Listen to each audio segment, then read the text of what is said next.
गोविंदा। गोविंदा 90 के दशक के सबसे चहेते और सुपरहिट अभिनेता माने जाते थे।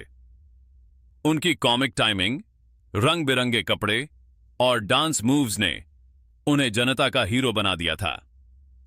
राजा बाबू, कुली नंबर 8, हीरो नंबर 8, दुल्हे राजा जैसी फिल्में लगातार हिट होती गईं, लेकिन 2000 के बाद उन्होंने खराब स्क्रिप्ट का चयन किया और इंडस्ट्री की नई सोच के साथ खुद को ढाल नहीं पाए।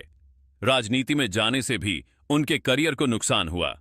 वापसी की कोशिशों के बावजूद वे दोबारा वो मुकाम नहीं हासिल कर सके। बॉबी देओल ने बरसात, सडी, सोल्जर डीने, बादल, गुप्त जैसी फिल्मों में अपनी अलग पहचान बनाई थी, लेकिन 2005 के बाद से उनका करियर तेजी से गिरने लगा।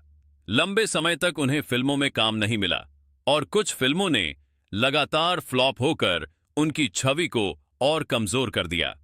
रेस 3 और वेब सीरीज आश्रम ने उन्हें थोड़ी चर्चा दिलाई, लेकिन वे अब भी पहले जैसी स्टारडम से कोसों दूर हैं। अर्जुन रामपाल को हमेशा एक स्टाइलिश एक्टर के रूप में देखा गया। रॉक ऑन, राजनीति, ओम शांति ओम जैसी फिल्मों में उन्होंने मजबूत भूमिका निभाई, लेकिन उनका करियर उतना स्थिर नहीं रहा। वे लगातार छोटे और कमजोर किरदारों में आते रहे, जिससे दर्शकों का भरोसा उन पर से उठता गया। आज वे फिल्म इंडस्ट्री के किनारे खड़े हैं और उन्हें बड़े प्रोजेक्ट्स में जगह नहीं मिल रही। विवेक ओबेरॉय, साथियां का कंपनी, युवा जैसी फिल्मों से विवेक ओबेरॉय ने धमाकेदार एंट्री की थी और उन्हें एक उभरते हुए सुपरस्टार के तौर पर देखा गया। लेकिन सलमान खान के साथ हुए विवाद और गलत फिल्म चयन ने उनके करियर को झटका दिया। धीरे धीरे वे सपोर्टिंग रोल्स तक सिमटते चले गए। अब वे मुख्यधारा की फिल्मों से लगभग गायब हैं और उनकी पहचान केवल कुछ पुरानी फिल्मों तक ही सीमित रह गई है। जैकी श्रॉफ 80 और 90 के दशक में हीरो, राम लखन, परिंदा, टीटी करमाए जैसी सुपरहिट फिल्मों के जरिए टॉप स्टार बने, लेकिन 2000 के बाद उनका करियर ढलान पर चला गया। वे अब ज्यादातर फिल्मों में साइड रोल्स करते हैं और उनका प्रभाव पहले जैसा नहीं रहा। उनकी स्टार पावर आज की पीढ़ी के लिए एक भूली हुई कहानी बन गई है। सैफ अली खान ने हम तुम, परिणीता, शानमा मलंटी, ओमकारा, लव पाकरी, आशिक जैसी फिल्मों से खुद को स्थापित किया, लेकिन हाल के वर्षों में उनकी फिल्मों का प्रदर्शन लगातार खराब रहा।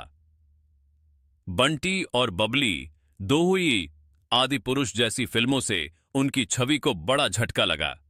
ओटीटी पर उन्होंने थोड़ा कमबैक किया, लेकिन बड़े पर्दे पर उनकी पकड़ अब बेहद कमजोर हो चुकी है। शाहिद कपूर ने जब वी मेट, कबीर सिंह, हैदर जैसी फिल्मों से खूब तारीफ बटोरी, लेकिन इन कुछ हिट फिल्मों के अलावा उनका करियर लगातार अस्थिर रहा। उनकी कई फिल्में बॉक्स ऑफिस पर बुरी तरह फ्लॉप हुईं, जैसे रंगून, एलिस के जर्सी। ओटीटी पर भी वह कमाल नहीं दिखा सके और आज उनके करियर की रफ्तार बहुत धीमी हो गई है। जॉन अब्राहम ने धूम water, Madras cafe boy force जैसी फिल्मों से एक एक्शन हीरो की पहचान बनाई, लेकिन हाल के वर्षों में उनकी फिल्में लगातार फ्लॉप रही हैं, जैसे सत्यमेव जयते, दो डिगी, अटैक, डरा, पागलपंती। उनकी एक्टिंग को बार बार आलोचना का शिकार होना पड़ा है और वे अब ट्रेंड से बाहर हो चुके हैं। अभिषेक बच्चन से अमिताभ बच्चन के बेटे होने की वजह से बहुत उम्मीदें थीं। गुरु, बंटी और बबली, अदा दोस्ताना, धूम जैसी फिल्मों ने शुरुआत में उन्हें चमकाया भी, लेकिन इसके बाद उनका करियर ढलान पर चला गया। लगातार फ्लॉप फिल्मों, कमजोर अभिनय और गलत स्क्रिप्ट्स ने उन्हें बॉलीवुड की पहली लाइन से बाहर कर दिया। आज वे केवल कुछ ओटीटी शोज तक ही सीमित हैं। तुषार कपूर को मुझे कुछ कहना है। क्या दिल ने कहा गोलमाल सीरीज में कामयाबी मिली थी, लेकिन उनकी एक्टिंग की सीमित रेंज और लगातार कमजोर फिल्मों के कारण उन्हें लीड रोल मिलना बंद हो गया। वे केवल मल्टी स्टार फिल्मों के साइड कैरेक्टर बनकर रह गए। अब वे कैमरे के पीछे प्रोड्यूसर की भूमिका में हैं, क्योंकि एक्टर के तौर पर उनका करियर लगभग खत्म हो चुका है। अगर आप चाहें तो इसी लिस्ट पर वीडियो स्क्रिप्ट, थंबनेल